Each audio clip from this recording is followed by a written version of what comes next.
Содружество гениев. Выставка о творческом содружестве осетинского композитора, дирижера Бориса Галаева и народного художника Северной Осетии Махарбека Туганова. Она откроется уже в эту пятницу в выставочном зале Союза художников.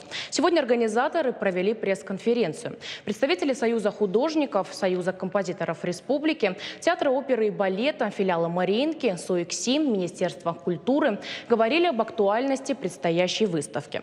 О том, насколько важно молодому поколению знать о выдающихся личностях, которые внесли вклад в осетинскую культуру. Отметим, выставка посвящена 80-летию оперы Бориса Галаева «Нарт и Батрас». Это жемчужина наследия композитора и вершина работы Туганова в качестве художника-декоратора. На пресс-конференции представили уникальный экспонат – сохранившуюся партитуру композитора Бориса Галаева.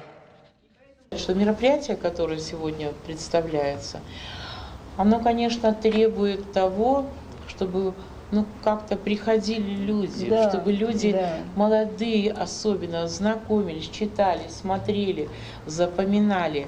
Надо все устраивать, придумывать, самим делать.